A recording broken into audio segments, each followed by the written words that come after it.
than you imagined. Introductions were awkward. Banks kept calling Kendra Karen, despite corrections.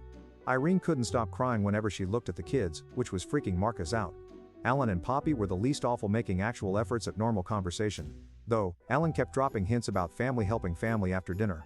Kendra took the kids upstairs for baths and bedtime, giving me a look that clearly said text if you need extraction. Then it was just me and them sitting in a living room that suddenly felt too small. Banks started in on the pitch how family sticks together, how he'd always known I'd make something of myself, lie, how they just needed a little help to get back on their feet, $20,000, just a loan. Of course I let him finish.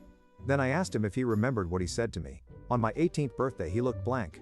I reminded him, at least you can't disappoint me anymore once you are not legally my problem. I asked Mom if she remembered what she did when Banks threw my acceptance letter to community college in the trash. Nothing she done. Nothing. I asked Alan if he remembered telling my first girlfriend I was probably in anyway when she came to the house looking for me. They squirmed, made excuses. Banks started to get that dangerous edge to his voice that used to make me shrink. But here's the thing. I wasn't shrinking anymore. I was 15 years and a million miles from that person. I went to my office, came back with an envelope, handed it to Banks. Inside was a check for $73.50. Banks looked at it confused, asked what the hell this was supposed to be.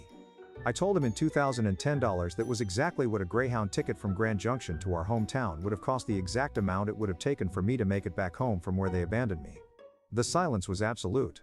Then Banks started shouting, called me ungrateful, selfish, said I'd always been a disappointment. The greatest hits album of my childhood playing one last time. I didn't argue, didn't shout back, just stood up and told him it was time to leave Mom.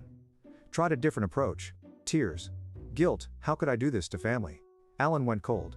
The mask of friendly brother completely dropped. Poppy just looked embarrassed for all of them when they finally left, Banks crumpling the check and throwing it on our front step. I closed the door and leaned against it, legs suddenly shaky. Kendra came downstairs, asked if I was okay. I nodded, not trusting my voice. We cleaned up the dinner dishes in silence, checked on the sleeping kids, got ready for bed, like it was any other night. As I was setting the security system, I pulled up the front door camera on my phone. They were still in the driveway arguing. Banks, gesturing wildly. Mom, I'm crying. Alan looking at our house with an expression I recognized too well, envy mixed with hatred. Finally they got in their rental car and drove away. I've never seen or heard from them again. Don't expect to. The chapter is closed. That's the thing about revenge. The best kind isn't something you do. It's something you live. Every happy moment with my kids. Every inside joke with Kendra. Every quiet Sunday morning with nothing to fear. Every single ordinary day in a life built on my terms. I never made it back home. I did something better.